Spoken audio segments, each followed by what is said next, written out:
Hi everyone, it's me Jinky and here's another quick and easy recipe. Cook dinner with me! Ito nga po yung tinatawag nilang dancing egg with minced pork. Ewan ko ba kung bakit dancing egg ang tawag dito. Siguro ganito kasi umaalog-alog. Charot lang. At ito nga, saka ko lang naisipan ni video nung nagawa ko na to. At ito nga po ay nagbatil ako ng 4 na itlog at saka ko nga po hinaluan ng tubig. Yung sukat po ng tubig ay kung gaano karami yung nabatil yung itlog ay ganun din po karami yung tubig na ilalagay nyo. At hinaluan ko nga po ng half tablespoon ng sesame oil, konting paminta at asin. At ihalo nyo nga po muna ng husto bago nyo po ilagay dito sa may plato. Sasalain nyo nga po yan para matanggal yung buo-buo. Pagkatapos ko nga pong masala yan ay gamit ang kutsara ay tatanggalin nga po natin itong mga bubbles para mas mukhang smooth at makinis. Uy, sana all. Sunod naman po ay lalagyan po natin ng cling wrap. Pwede naman po yung foil kung meron kayo. So okay na nga po yan at habang inaantay ko nga po na kumulo yung tubig sa may kawali ay igigisa ko naman itong minced pork. Una nga po ay naggisa lang ako ng bawang pagkatapos ay nilagay ko na tong giniling.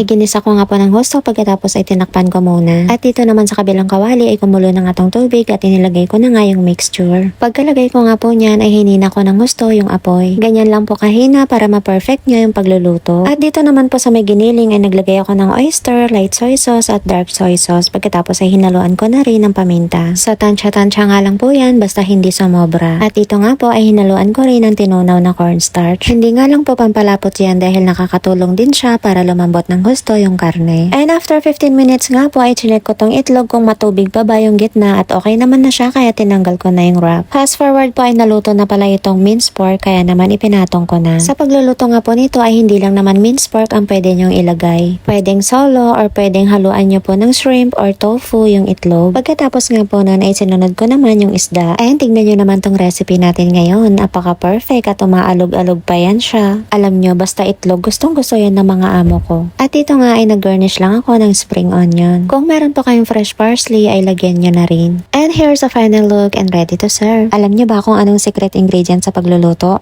Samahan nyo ng pagmamahal. Ayun lang, thank you for watching. Please follow for more. Salamat!